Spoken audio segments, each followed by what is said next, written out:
বিজেপির পক্ষ থেকে প্রতিবাদ সভার আয়োজন করা হয় বাস টার্মিনাস চত্বরে। বিজেপি কার্যালয় থেকে আজ একটি মিছিল ইসলামপুর শহরের পরে এবং বাস টার্মিনাস চত্বরে প্রতিবাদ সভা অনুষ্ঠিত হয়। প্রতিবাদ সভা শেষে রাহুল গান্ধীর কুশপুত্তলিকা দাহ করে বিজেপি কর্মী ও সমর্থকেরা। তাপস বিশ্বাস, উত্তর দিনাজপুর জেলা বিজেপির সাধারণ সম্পাদক, বলেন, সংসদ ভবনে বিজেপির সাংসদের ওপর যে হামলা হয়েছে তার প্রতিবাদে আজ এই কর্মসূচি। আমি বক্তব্য রাখার জন্য এই বিষয়ে বক্তব্য রাখার জন্য অনুরোধ করছে সুজন পাল মহাশয়কে, নগরের সম্পাদক।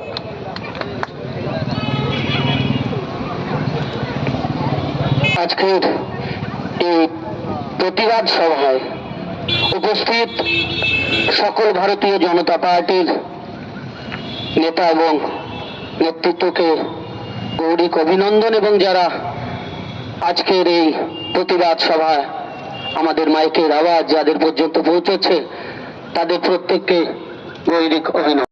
জানেন, কদিন আগে আমাদের গণতন্ত্রের যে মন্দির সংসদ ভবন, সেই ভবনে সেখানে রাহুল গান্ধীর নেতৃত্বে কংগ্রেস এবং তার সাথে তৃণমূল এবং সিপিএম সেই সমস্ত সাংসদরা মিলে ভারতীয় জনতা পার্টির সাংসদদের গায়ে হাত দিয়েছে।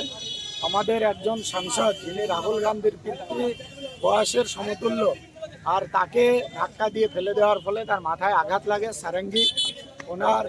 উনি এখন বর্তমানে হসপিটালে ভর্তি রয়েছেন। আর এই ঘটনার প্রতিবাদে আমরা রাহুল গান্ধীর কুশপুতল আজকে দাহ করলাম। আমরা চাই আগামী দিনে যাতে এই ধরনের গুন্ডামি, এই যে গণতন্ত্রের মন্দির নামক যে সংসদ ভবন, সেই জায়গাতে যাতে আগামী দিনে না হয়, এবং এর প্রতিবাদে ভারতীয় জনতা পার্টির পক্ষ থেকে রাহুল গান্ধীর সাংসদ পদ খারিজ করার দাবি জানিয়ে আজকের এই কার্যক্রম করলাম।